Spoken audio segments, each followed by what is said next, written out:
niggas ain't built like that. Run around talking like a dog when you won't bust a slug, man. Niggas get killed like that.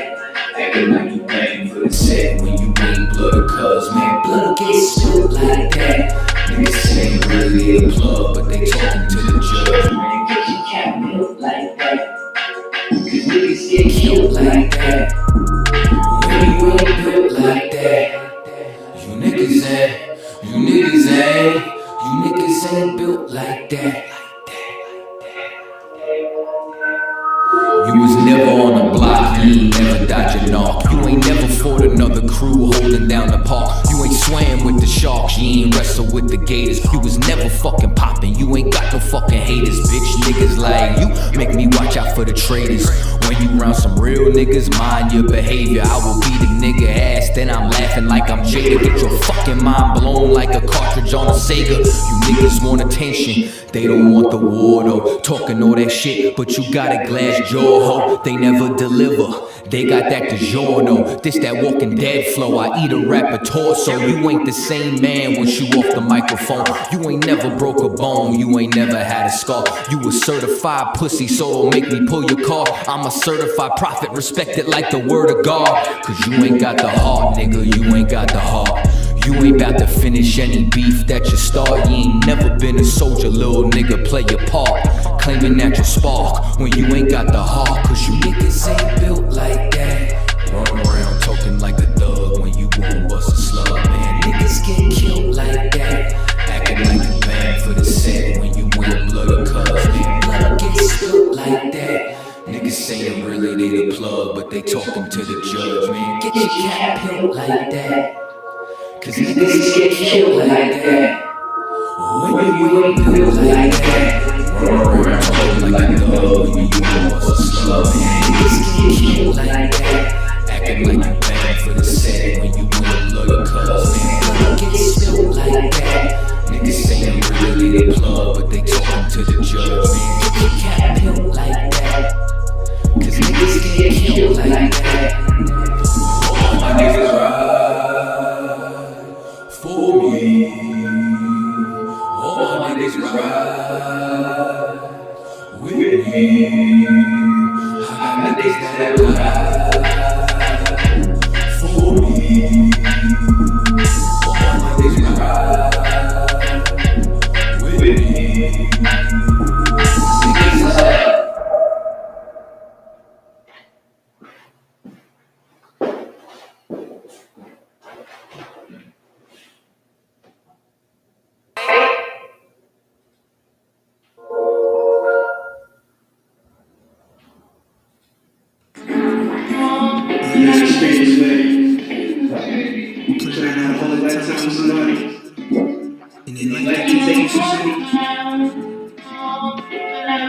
That story played out in your head.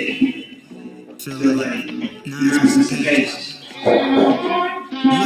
Real lyrics that you never ever spoke. Remember any times we had this before.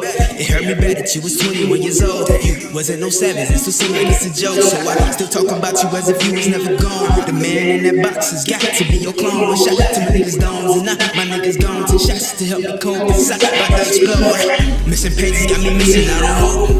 Missing payments and your niggas steady broke. I'm missing my niggas turn into a ghost. Now they can't raise a toast, but for them we pour a dose. When you really close is when it really hurt the most. And when you really love someone, it's hard to let them go. You left at me with 2 seasons, now she gotta go both. And now she got some missing pages to your story, never wrote. Cause you need you look good, no matter how good. This is feeling I flow. I just need a girl who can show his face. This is story on my book, and it's missing pages.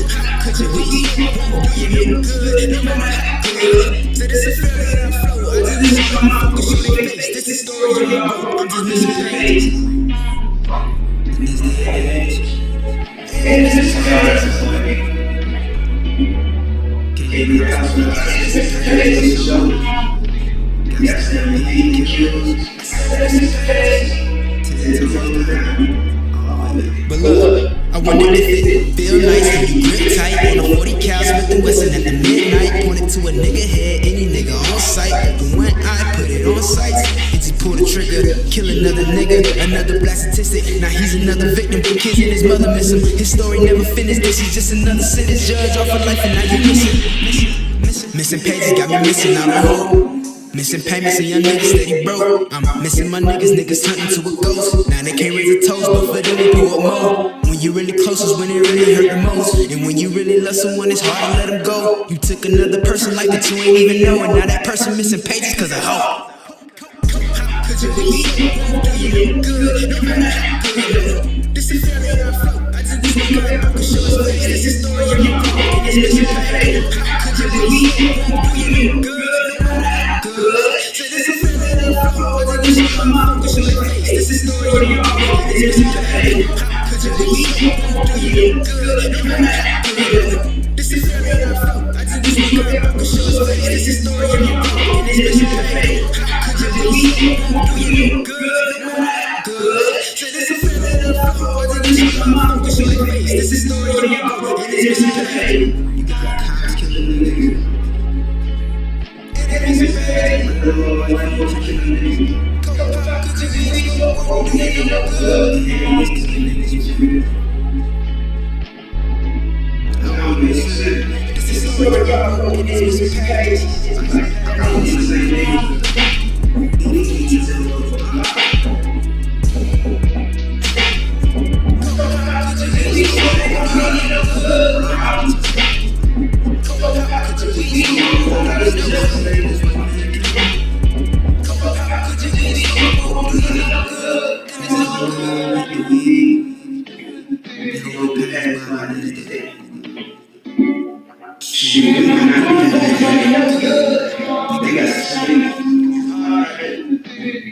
It's time to wake up.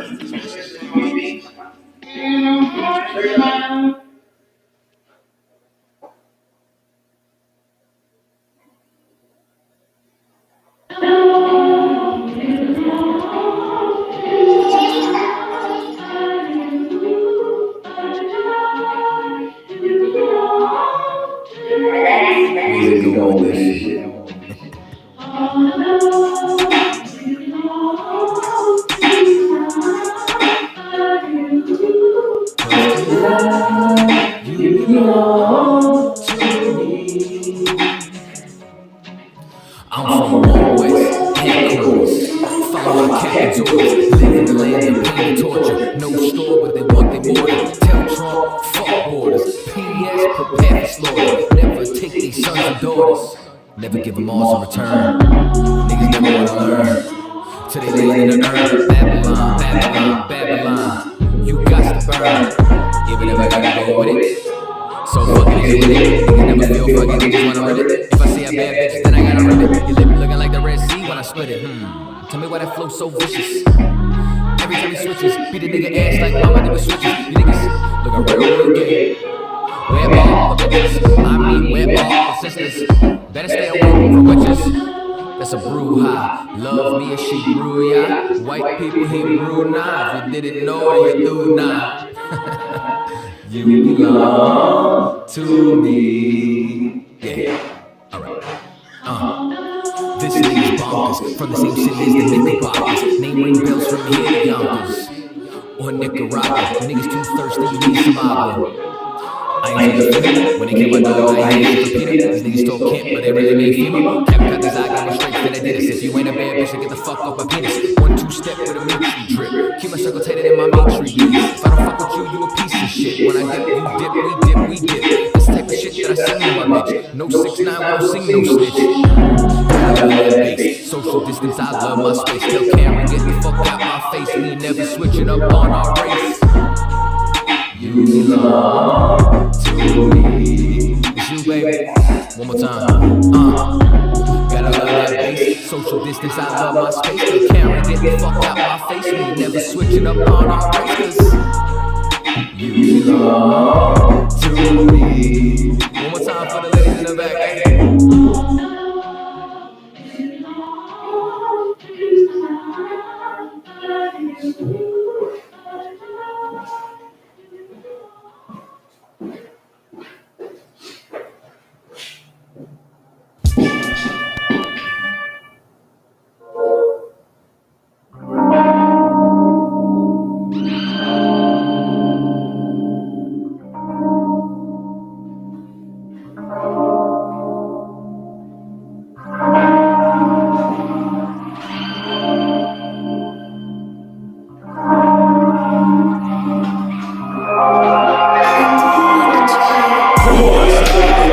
want no problems, man. Brothers that stand around you on point like equal dollar. Don't make the wrong move or face the repercussions. Just keep bluffing and give me a reason for me to flush it. My people lusting after the serpent, they heap of gouge. And wicked niggas just keep on sinning like we allowed to. 400 plus years of being in chains. They took the yoke up off our neck and put it straight on our brains. So what's changed? There's no new thing under the sun. They still slaughter us, die by the knee and scared of the gun. It's open season, murderers, killers for no reason. It's my people I love, I ain't fucking with no heathen.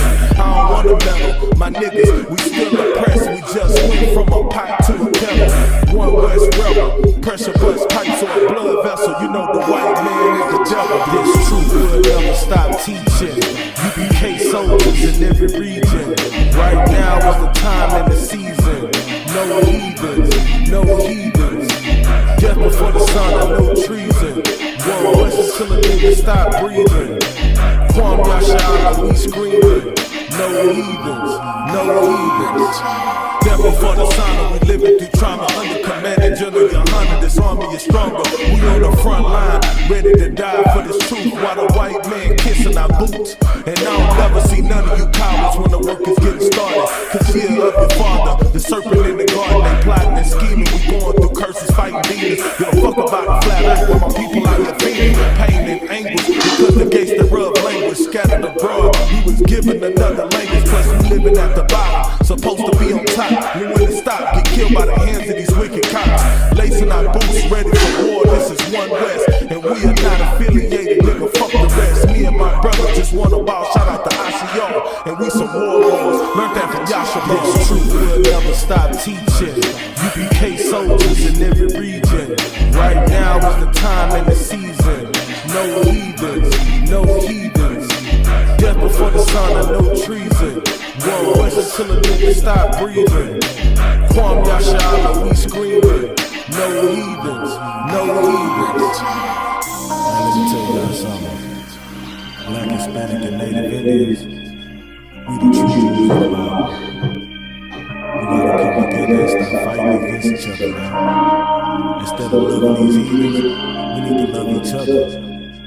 That's the only way we gonna win this war against our enemies. This truth will never stop teaching. UPK soldiers in every region. Right now is the time and the season. No heathens, no heathens. Just before the sun, I know treason. One West until a nigga stop breathing. Kwam Yasha, we screaming. No heathens, no heathens.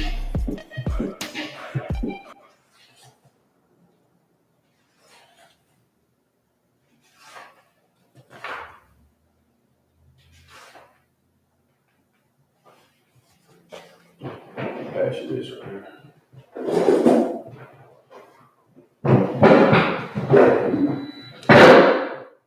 All right, clap it up. Hey, Shalom Israel. This is the ISUPK coming out of 1 West 125th Street, Harlem, New York, under Commander Johanna.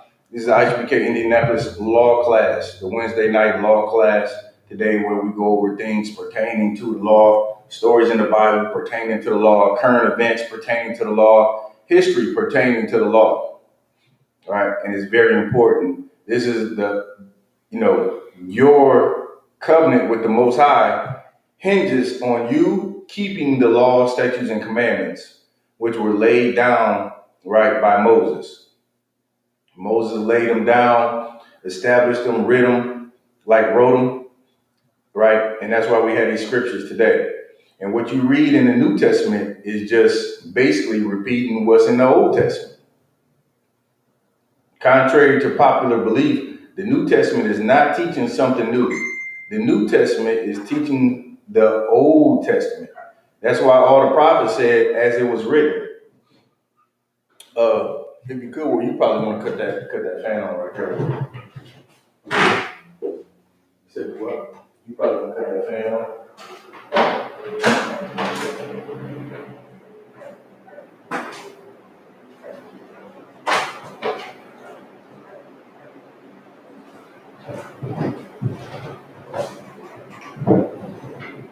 All right, so today we got a book. We're going to be talking about, we're going to be reviewing some of it. not all of it, because it's a fairly medium-sized book, and we won't be able to move through, through most of it during the course of this class. But we're going to touch on it, and we're going to see if you can make the correlation, right? So, matter of fact, let me get that back one more time, bro, Michelle.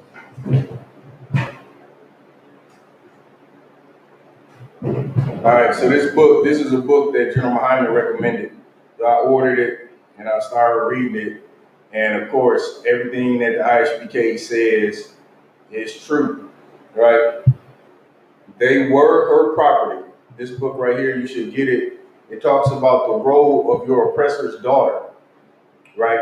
In slavery, in the whole institution of slavery, how she's perceived today, right? How she was perceived then, and her role and what she did as a slave master, because it's 100% been proven that she was indeed a slave master, and a cruel slave master on top of that, right? So we're going to go into that, and really we're going to connect it with the Bible, so you understand how you should deal with your oppressor and his daughter, right? Take a look. Okay, so they were her property. All right, let's read that introduction. You have to use the mic though, barbershop. Now we're gonna get a lot of reading here initially, and then we'll break off into some scriptures.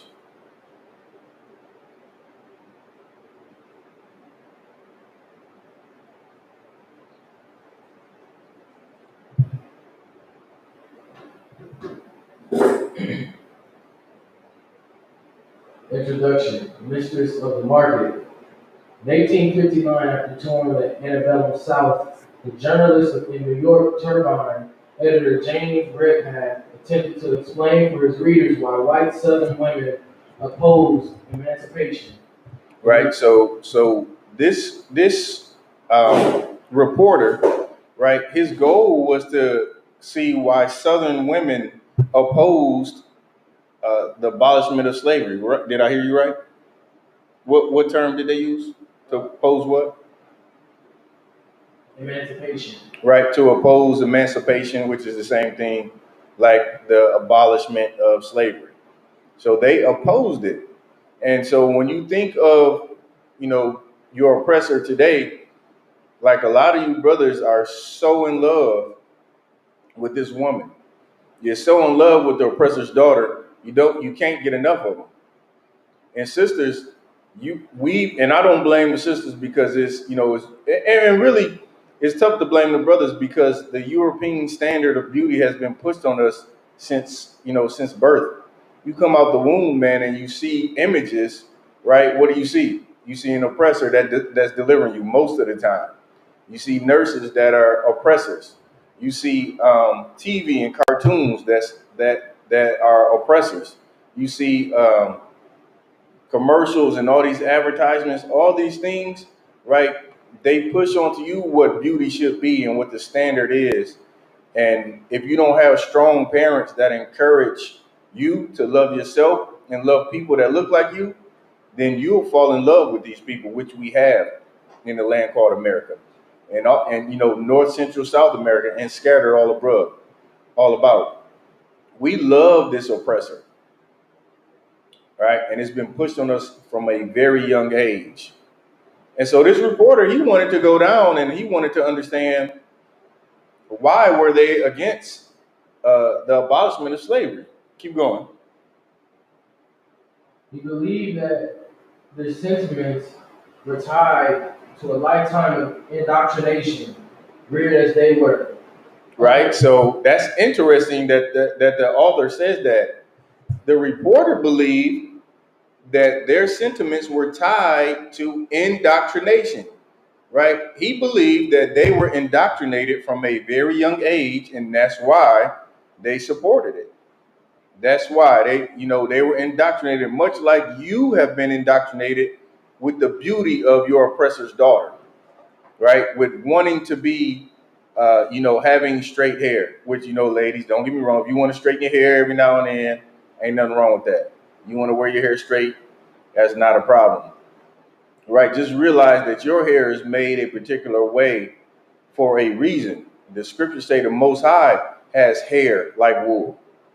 Right? So he has hair like blacks, Hispanics, and Native Americans. He doesn't have, the European standard of hair. And so your hair is just as good. Now, you've been indoctrinated from young to look at these people and hold them in high regard and look at them like they are the most beautiful on the earth, right? And so similar to that same concept, this reporter, before he set out and, got to his research and started interviewing people and slaves and everything, he said, you know what? She doesn't want to abolish slavery because she's been indoctrinated from a young age. Keep going. Under the shadow of the peculiar institution, slavery was incessantly praised and defended virtually everywhere they went by. Everyone they knew and in most of the publication they read. Right. So in every publication they read, everywhere they went, everyone they knew, everyone they spoke to, like slavery was, vehemently, supported. It was something that nobody wanted to get to abolish or to end. Right. Slavery was a part of life, and everybody that he's talked to, every publication, they all stood for slavery. Go ahead. The conscience thus early prevented were never after appealed to with the result that they saw no reason to change their views. Right. Redpath assumed that white Southern women did not know Negro slavery was as it is because the society shielded them from the institution of Right. reality. So the author, his first thoughts again, now he hasn't got into the research, but he said that, you know what? They've been shielded from all the ugliness of slavery. That's why they don't want to get rid of it, because they're looking at it in such a way that they never see the horrible sides of it. They never see a man getting raped by his slave master. They never see a slave whipped into, he can't stand anymore. They never see the women raped. They never see, men pulled apart. They never seen any of the atrocities that happened during the time of slavery because they were shielded from it. Keep going.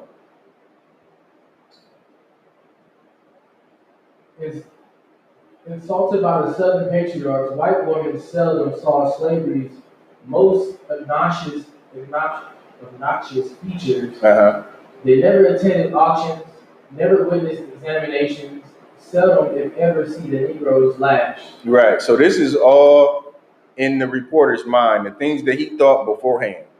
These oppressors' daughter, they never see any of those slaves get whipped. Never. That's why they're okay with it. That's why they're fine with slavery. Go ahead. More profoundly, they did not know that the interstate trade in slaves was a gigantic commerce. Uh-huh. Southern men revealed only the South side view of slavery, and if the women of the South knew slavery as it is, he convinced that they would join the protest against it. Right. The reporter thought that if the oppressor's daughter actually knew the atrocities that happened, she would stand against slavery. Right. Now, what am I doing? I'm making a point. I'm placing the emphasis on what the reporter is talking about in the introduction. Again, this is before he went out and started to do his research. Right. And there's a lot of emphasis on his thoughts and the reason why he believes that your oppressor's daughter stood for slavery and didn't want to abolish it. All the things in his mind that he said in his article. She was indoctrinated from a youth. All the publications and all the people, they all supported it. She was shielded, right? She didn't know about all the horrible things that happened. And she was kind of a hands-off, she had a hands-off role in terms of slavery if her husband owned slaves or her parents owned slaves, right? Now we know just from, well, let me not get into it. Keep going. Red Pat's assumptions represented a commonly held patriarchal view, yet narrative sources, legal and financial documents, and military and government correspondence makes it Okay, so slow down on that part. Read that part again. Red Pat's assumption represented a commonly held patriarchal view. Right. So it was commonly held that there was a patriarchal view of slavery, meaning the patriarch of the family, managed the slaves, beat the slaves, tracked down the slaves. Like that's from the patriarch's viewpoint, right? But this book here is going to shed the light on the viewpoint from your oppressor's daughters, right? And what is he using to support this? Go ahead. Yet narrative sources, legal and financial Legal, documents, legal documents, financial documents. Go ahead. and Military documents, and government government correspondence all support what we're about to read about your oppressor's daughter and her role in slavery. Go ahead. make it clear that white Southern women knew the most obnoxious features Right. of slavery as all too well. These documents, right? What they said: financial documents, military documents, government correspondence, and there was something else. But they all support that she knew everything that there was to know about slavery. Your oppressor's daughter knew everything, right? So black women love to stand with these women for their feminist movement and their LGBTQ movements and everything else that they come up with because they're so oppressed in this country. And what black women don't understand is like when you support this woman, you are being a traitor because this woman never held you in high regard. In fact, she is just as culpable. Is that the right word? Culpable? She's just as culpable as the oppressor in the role of slavery, right? Meaning she's just as responsible for all the atrocities that happened, right? And so keep going. We're gonna keep going just a bit. Slave owning women not only witnessed the most beautiful features of slavery, they took part in them, Right. profited from them, and defended them. They took part in it, they profited from it, and they defended it. That was the role of your oppressor's daughter. They defended slavery, right? And brothers, you honestly need to think about that as you're lying with these oppressors' daughters, as you're pursuing them, as you're seeking them, as you're looking at them like they're the best thing since sliced bread. Like put that in your heart, man. Put that in your heart and think back to that oppressor's, um, great grandmother or great great grandmother. You know, don't you already know that her grandmother played a major role in oppressing the black people during the civil rights era, right? And you move beyond her grandmother and you get into her great grandmother, like that is during the time of basically Reconstruction, and before that you're looking at Jim Crow, or well around the same time Reconstruction and Jim Crow, right? So her grandmother, great grandmother, and damn sure her great great grandmother, you understand, played a significant role in the oppression of your people. And while you're loving her and kissing all up on her and looking at her like she's the greatest thing since sliced bread, she owned your family and beat your family and tortured your family and enslaved your family. You can't look at her like she was innocent in this role. She was not innocent.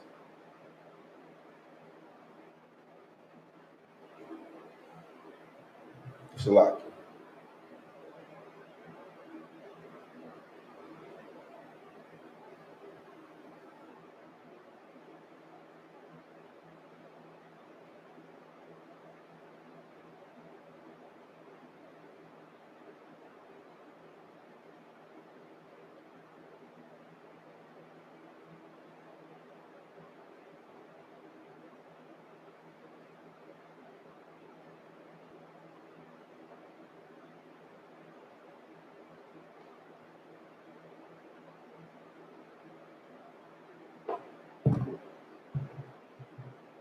It's a lot.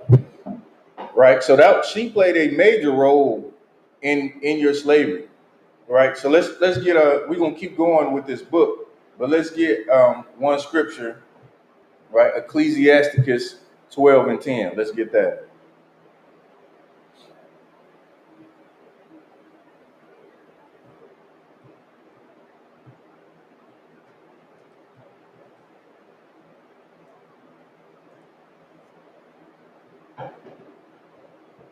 The book of Ecclesiasticus, chapter 12, verse 10.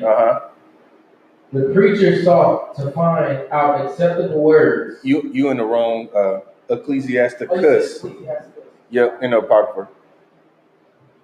There should be one right over there if you don't have it.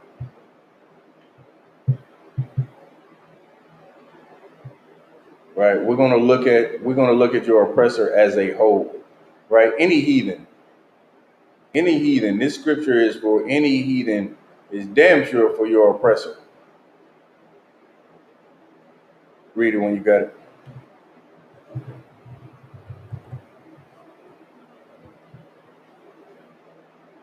Right. Your oppressor lives this. Matter of fact, I'm gonna read it just for time's sake. This is Ecclesiasticus chapter 12, verse 10. You'll probably still need it out. Never trust thine enemy, for like as iron rusteth, so is his wickedness. Right? The Bible tells us this. Don't trust your enemy. These people have been proven to be an enemy to us. Every nation outside of the nation of Israel is an enemy to us. Right? Some greater than others. But damn sure your oppressor and his daughter have been enemies to us throughout the course of time. It says, for like as iron rusteth, so is his wickedness. How does iron rust? A piece of iron starts rusting, it doesn't stop rusting. That's how his wickedness is. It just keeps getting more and more. Just take a look at an example. Just look on your car. Your car over a period of time, after you had it for a while, especially if you live up north and you're always in snow, right? You're always in snow, and after a while, your vehicle just started rusting after many years, and that piece of rust will go from a very small spot and just keep going, and it'll eat up the metal on your vehicle. Well, that's how their wickedness is. Their wickedness may start small. You might even perceive it as small, but it's going to keep getting bigger and bigger and taking over. For like as iron rusteth, so is his wickedness. You should never trust your oppressor. And if you so in love with his daughter, you should never trust her. Right? Let's get one more, then we're gonna get back to the book. Because the book got some heavy examples just to shed some light on everybody who, have kind of gave her a pass. Like, don't give the oppressor's daughter a pass on her role in the destruction of your people. Even today, you see how heavily she's involved in oppressing you. From the bird lady to all the different Karens. What are they doing today? Today, they're trying to get you killed. Like that bird one, Kamal, I don't know if you've seen that bird one, but that one was horrible. Like, even though, the brother turned out to be safe, like she was literally went into a panic, and she put on that voice, and she had that panic in her voice. And, she was basically like she was being threatened. And the brother, the Lord be with the brother, and the brother was out there bird watching, right? The brother was out there bird watching, and he asked her, because she put her dog on the leash, which is the rule anytime you in a park, and not like a dog park. Like dog park, you got little areas where you can let your dog run, and it'll be within the gate, and you're fine. But she's walking in like a public park where dogs have to be leashed. And so he asked her, and she got offended because a nigga asked her to do anything. Right? Some descendant of a slave asked her to do anything, and she went ballistic. And she knew that when she said that she was being threatened, she's been watching the news. She knows that cops kill black people innocently. She knew that, as they all know that. It's not a mystery. You think black people the only one that watch the news? Your oppressor is watching the news, and she knows that all she has to do is cry and whimper and say, "I feel threatened," and some cop is gonna come and blow your head off. So for that matter, the Bible says never trust them. Right? We're gonna get one more, then we're gonna get back to the book. Let's get what is it, Deuteronomy 7 and 3, 7 and 6.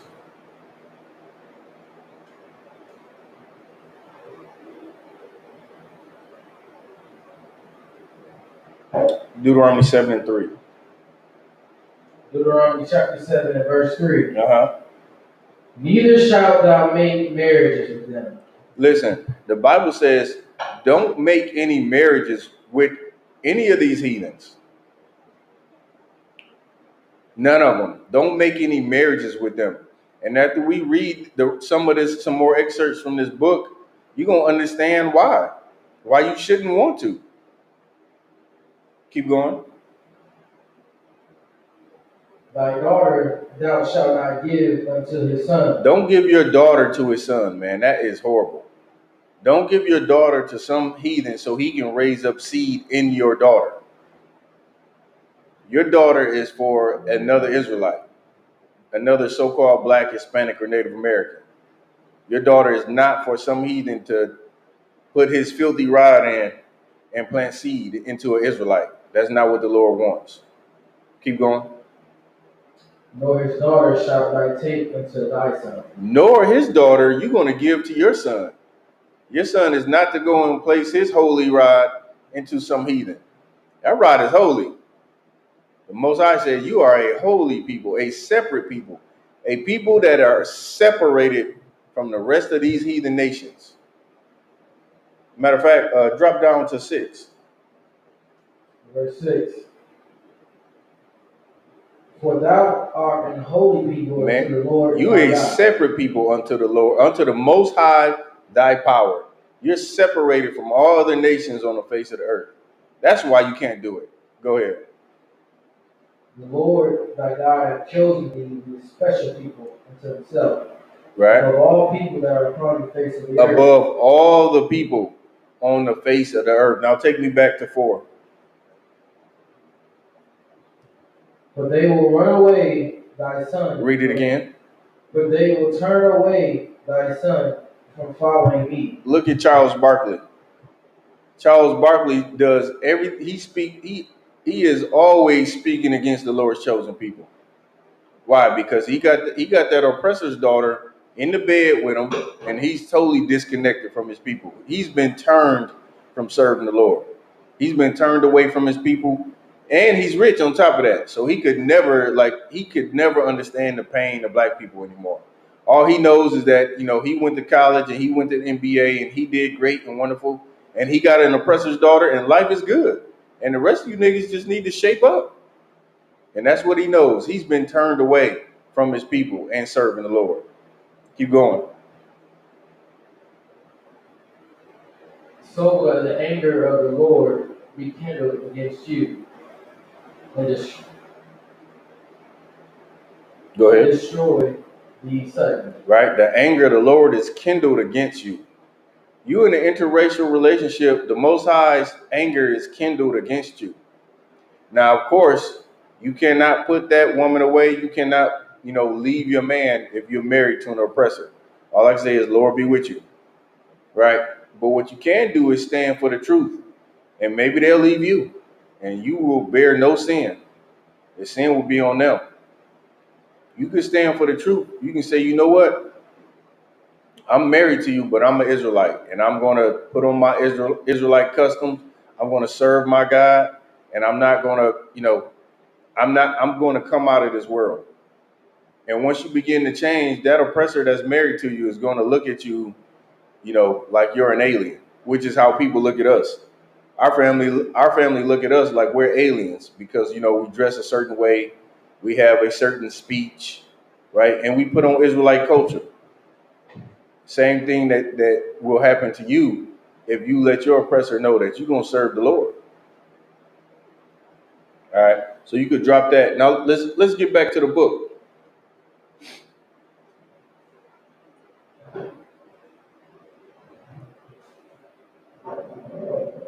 Martha Gibbs was one of those women.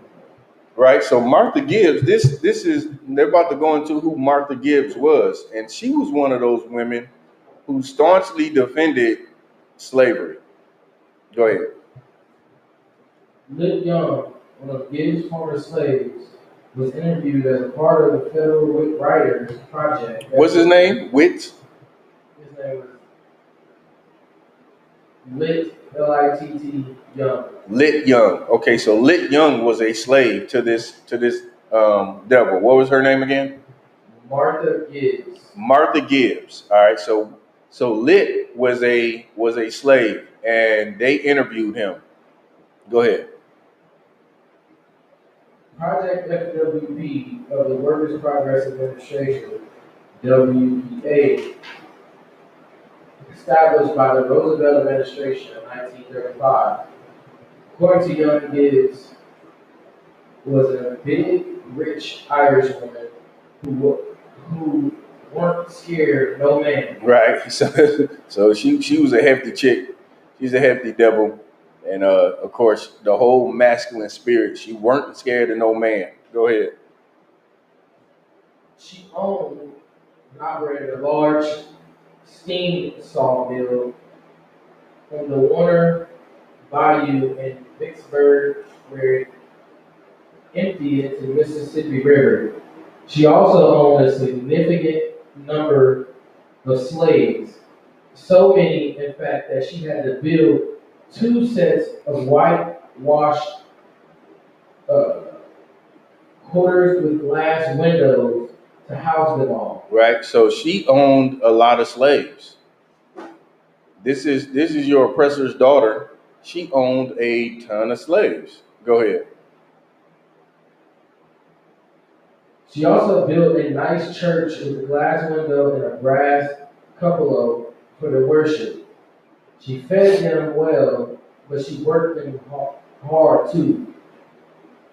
In step with other slave owners throughout the South, Gibbs employed an overseer to make sure that the people she kept enslaved performed their tasks delegated to them. Right. But she also oversaw her overseer. Almost every morning she buckled on 2 guns and came onto the place to personally ensure that things were running smoothly, and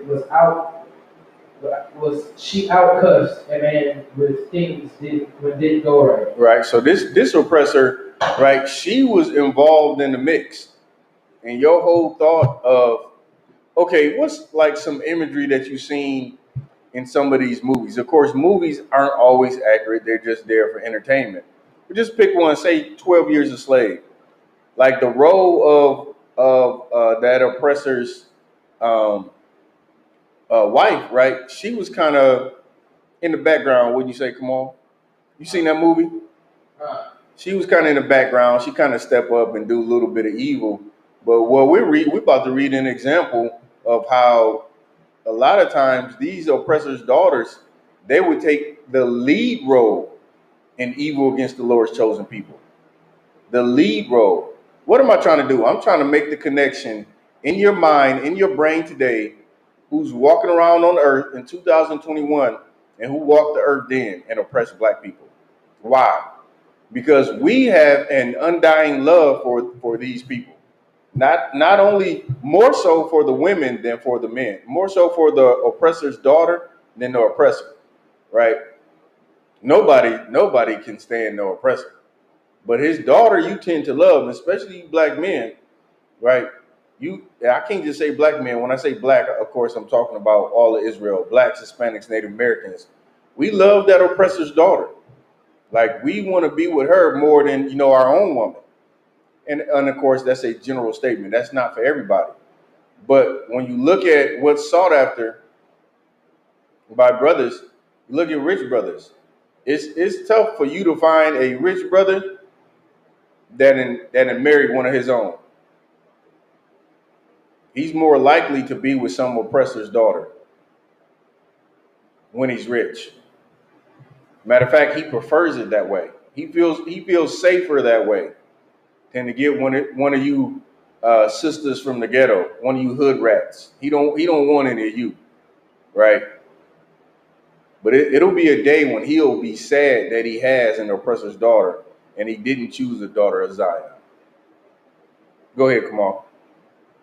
Twice married and once widowed, Gibbs would not permit either of her husbands to interfere with her financial affairs, including the management of her slaves. Right, so she didn't let her husband, she was twice married and once widowed.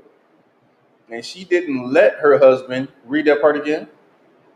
She did not permit either of her husbands to interfere with her financial affairs. Right, so they couldn't interfere with her financial affairs. She was strong and independent. She didn't need a man. Go ahead. Even though her second husband was a reputable physician in Vicksburg, he had little influence over her slave-related activities on the plantation. Right, so her husband had read that part again. Even though her second husband was a reputable physician in Vicksburg, he had little influence over her slave-related activities. Meaning he couldn't tell her what the hell to do with her slaves because they were hers, right? They were her slaves. Keep going. Lithium remembered Gibbs' husband addressing her after witnessing the brutal whippings her overseer inflicted upon her slaves. So she was there present. She saw a brutal lashing of one of her slaves by the overseer that she worked with every day. That's what we just read earlier. She met with the overseers every day, and if things were not to her liking, she would cuss them out. And she would walk with I think he said she strapped on 2 guns in the morning. So her whole MO was to make sure you niggas was in line. Go ahead. He softly interjected, "Darling, you ought not to whip the poor black folk so hard." Her husband said what? What her husband say? He softly interjected, "Darling, you ought not to whip the poor black folk so hard." Yeah, this oppressor had more compassion. Not that he had enough compassion, but he had more compassion than this oppressor's daughter. Like he said, "Darling, you ought not to whip these black folks like this." Go ahead.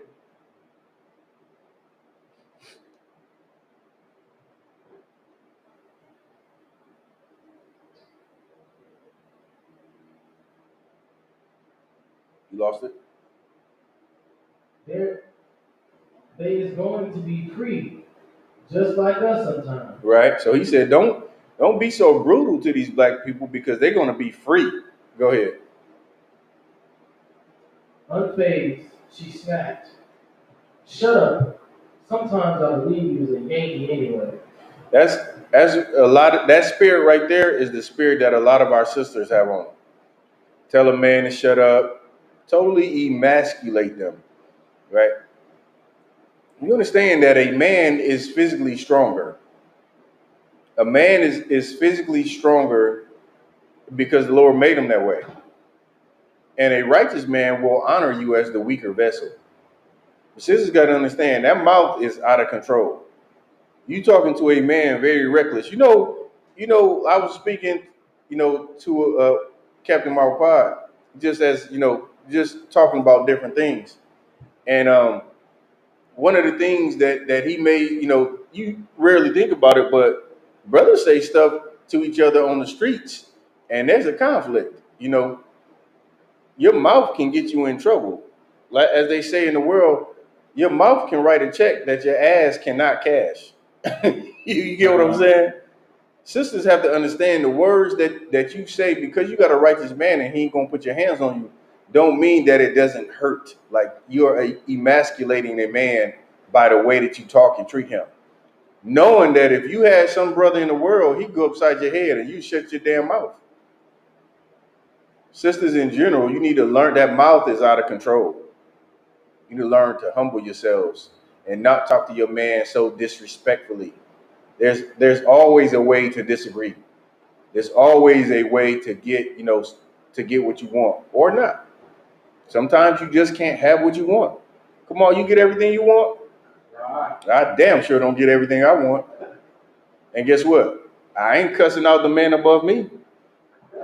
I ain't, cussing out my boss. The devils that I work for, I ain't cussing none of them out. I ain't throwing the temper tantrum when I can't have my way. So this whole spirit that this devil had on her is the spirit that our sisters have. And again, we learn these are learned behaviors. Just like our brothers when they killing each other down in the street. Where do they learn that from? They learned it from the oppressor. Because there was a time before drugs was pumped in our communities, we were unified. We wouldn't kill. I remember when I was growing up, if somebody got hit in the head with a bat, they'd be like, "Oh man, that cat crazy. He hit somebody in the head with a bat." Like that was like, they looked at you like you was insane because blunt force trauma, right? You hit somebody in the head with a blunt object, you can kill them. And so back when I was growing up, that was the extent of crazy. And like if you stab somebody, then of course that was the ultimate. And then as I got older, people they really just shot and killed everybody. And now it's like a everyday occurrence for somebody to die from a gunshot wound. Yeah. These are learned behaviors, and the sisters, you got to not learn these type of behaviors from women like this throughout history. Your oppressor's daughter, because it'll destroy our community. Any questions online? Okay, you keep going with the book. She was right. During the Civil War, he served the Union force by treating injured soldiers. After the Confederates surrendered, the reasons that remain unclear, local Union officers arrested Martha Gibbs and locked her up in the Black Folk Church, where they kept her under constant guard for 3 days. Right, so she was caught, of course, because she owned slaves, and she was locked up in a church for 3 days. Right, once the Union started moving through the South. Go ahead. Fed her hard tack and water, and they released her. After the soldiers set her free, Gibbs freed her slaves, but only temporarily. Right. So peep how she treated her slaves. Now she know that the North came to emancipate the slaves in the South, and so it said that she freed her slaves temporarily. Understand. This is who you're dealing with. The spirit on them have not changed at all. Go ahead. One day, when her husband had gone to buy corn for her livestock, she gathered up some of her slaves, 10 6 mule wagons, and 1 ox cook wagon, and set off with them. They walked about 215 miles from Vicksburg, Mississippi, to about 3 miles from Marshall, Texas. Mm-hmm. She hired Irish guards with rifles to be sure that none of her freed slaves ran away during the journey. So they free, right? The Union came down, and all the slaves are supposed to be free. She took her slaves, paid for Irish armed guards to come and guard them to make sure that these free slaves wouldn't get away. That's your oppressor's daughter. Those slaves had been freed through war. And what did she do? She fled from where she was in Mississippi and marched them 200 and something miles to, Marshall, Texas, and paid guards to make sure that they didn't run. Go ahead.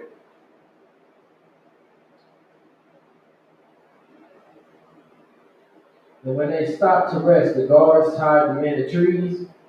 Then on June 19th, that was under her orders. When they stopped to rest, she had those guards tie brothers and sisters to tree. You marching to what? Give me that mileage again. Was that 230? What did they say?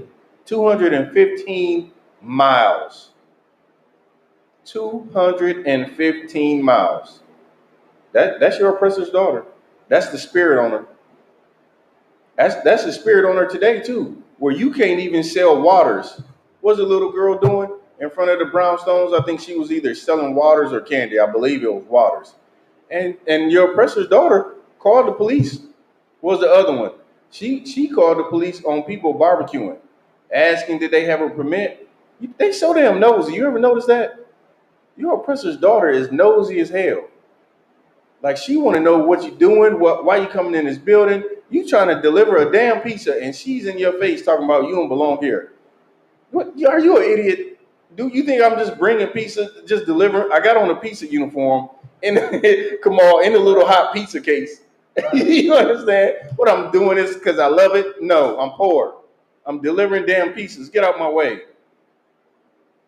They so damn nosy and got want to control everything. The exact same spirit, man. Keep going. Then on June 19, 1866, 1 year after they legally freed but still enslaved people made her first crop in Texas, Martha Gibbs finally let them go. Right. So she got a last little bit of work out of them for free. After their first crop, she finally let them go. And that's why people celebrate Juneteenth, because the slaves were freed, right? Emancipated. And in some parts in the South, particularly in Texas, they didn't get the word until 2 years later. So you free for 2 years and don't even know it because your damn slave master got you, locked up in some damn barn and only let you out to work. And that's it. Go ahead. Married slave owning women like Martha Gibbs have received scant attention in historical scholarship. Historians have acknowledged. You have to. I didn't quite catch that part. Married slave owning women like Martha Gibbs have received scant attention. Spell that for me. Scant, SCANT.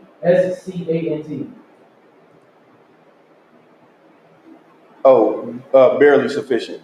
So they haven't received. Read it. Just say insufficient or insufficient. So like inadequate, actually. Inadequate. Just replace it. Have received inadequate attention in historical scholarship. Okay. Historians have acknowledged that some Southern women owned slaves, but they usually focused on the wealthiest single or widowed women. When they do encounter married slave-owning women in 19th century records, they generally assume that the woman's legal status as wives prevented them from owning slaves in their own right. Historians rarely differentiate between married women who own enslaved people in their own right and married women who merely live in households in which they engage with, manage, and benefit from the labor of the enslaved people that others own. All right. So this reporter is saying history, right? After he dug into the records, he found that history didn't have adequate didn't do an adequate job of clarifying, your oppressor's daughters who actually owned slaves and was married, or if they were married and just kind of benefited from their husbands owning slaves. The point that he's trying to make is that there were plenty of these people who were not super rich, plenty of these oppressors' daughters who were not super rich, but they owned slaves. They owned the slaves. Their husband didn't own the slaves. They owned them, right? And so historically, it hasn't been talked about a lot. And then as a result, what happens? You tend to hold these oppressors' daughters in a certain light. Like she was just along for the ride, Kamal. She was just along for the ride, and she was indoctrinated from young, and everybody stood for it. And she was, she really didn't have a choice in the matter. She was just kind of there, and she benefited from it, yeah. But she wasn't the cause of it. But we just read a story of how one oppressor not only owned the slaves, didn't give her husband a say in how they was treated them brutally, walked them 215 miles, and worked them past the time when they was released from slavery. The oppressor's daughter is the devil that the Bible speaks of. Right. I just want to let you know that if you didn't already know. If you're thinking about cuddling up to one tonight, if you think about going to get you one this weekend at the club, If you got your eye on one, you've been eyeing her since you got that football contract. Since you got that basketball contract, you just looking at her like she is the best thing that's about to happen to you. She owns your great grandparents. Her great grandparents owned your great grandparents. Her great great grandparents did the same. She owned, her great great grandmother, not just her great great grandfather. There's a long line of oppression with these people. And don't look at the oppressor just like he's the only one. His daughter is also guilty. Absolutely guilty. That's why the scriptures say prepare slaughter for their children. Not just it didn't say prepare slaughter just for the man, just for the oppressor. It said prepare slaughter for their children. You got to realize their role in this was they're just as guilty. So let's hold that. Let's get Tobit, the book of Tobit, chapter 4, verse 12. Tobit in the Apocrypha.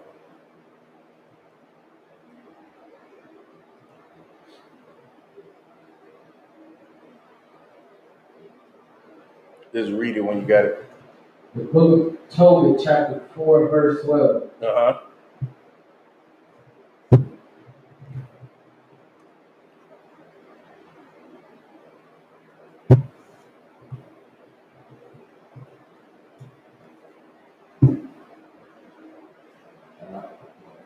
You got it? Oh, the red Apocrypha is over there too. It's in between those books. I see it right there. Tobit 4 and 12. Right? You got to remember her role in this. And again, of course, Jim Muhammad recommended the book. It's a great book. It sheds a lot of, I'm not even halfway through the book yet. It sheds a lot of light on their role in this. And again, the point to be made here is while you're so in love with them, you got to understand the role that they played in this and how evil they treated the Lord's chosen people. That's right. Go ahead, read it when you got it. Tobit chapter 4, verse 12. Uh-huh. Beware of all whoredom. Man, that's whoredom right there. You serving other gods, that's spiritual whoredom, right? You lying with another nation, that's whoredom. Go ahead. My son, and take not a strange woman to wife, which is I think you skipped some out. Slaki. My son, and chiefly take a wife. And chiefly take a wife. Go ahead. Of the seed of thy father. Of the seed of thy. Who is your father? Abraham, Isaac, and Jacob, and his descendants. You need to take a wife from that seed. Don't go and get what we just read, that oppressor's daughter, and how she marked slaves 215 miles and kept them after they was released, after they were emancipated, and brutally beat them and whipped them. Go ahead. And take not a strange woman to wife. Don't take a woman from another nation, a heathen woman. Go ahead. Which is not of thy father's tribe. Uh-huh. For we are the children of the prophets. Right? We're a holy people, a people that's been separated from all other nations on the face of the earth. Go ahead. Noah, Abraham, Isaac, Jacob. Remember, my son, that our fathers from the beginning, even that they all married wives of their own kindred. They married wives of their own kindred. What is kindred? Family. They married wives of their own family. They didn't go take wives from these other nations, just like we read earlier in Deuteronomy 7 and 3. Don't take their daughters and don't give your daughters to them, because they're going to turn you away from serving the Lord. It always happens. Go ahead. And were blessed in their children, and their seed shall inherit the land. Right? And sisters, like if you have a child by an oppressor, that's his seed. That ain't your seed. Your child not inheriting anything. Right? That's the oppressor's seed. That ain't just seed. Israel, we need to pass on our seed within our own nation, so our women, our children can inherit the things that we fight for. Right. You can take me back to that story, to the book. Come on.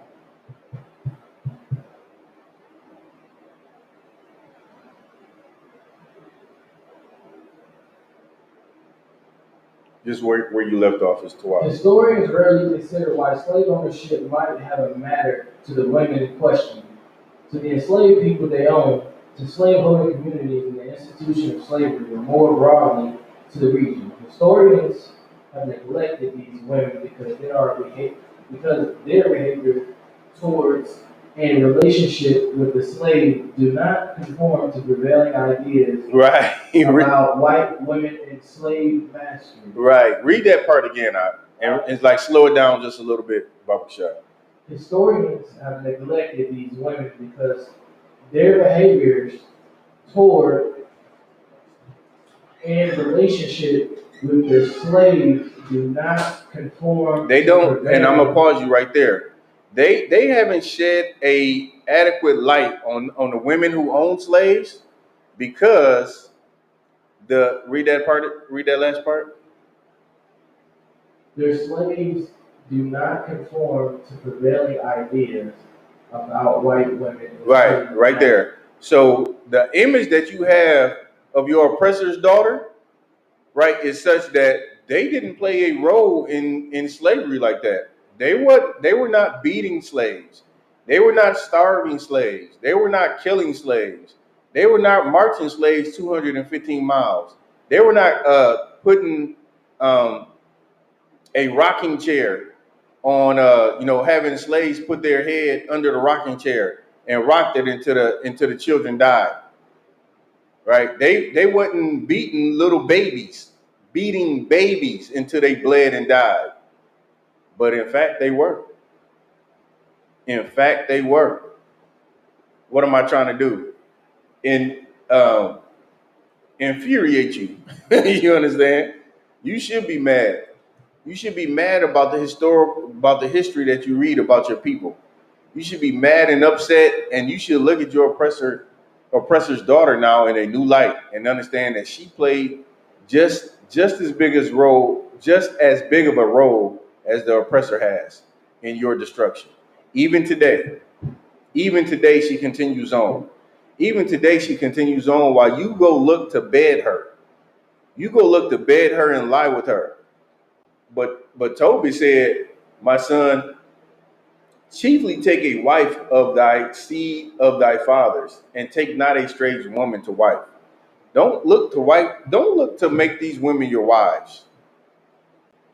Don't look at them like they are excluded from the racism that's happened to us since we've been over here. Don't look at them like that way.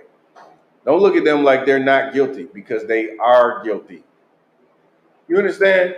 They are guilty. In fact, they're just as guilty. And the story that we read about this oppressor's daughter slave owner proves that. Keep going, come on.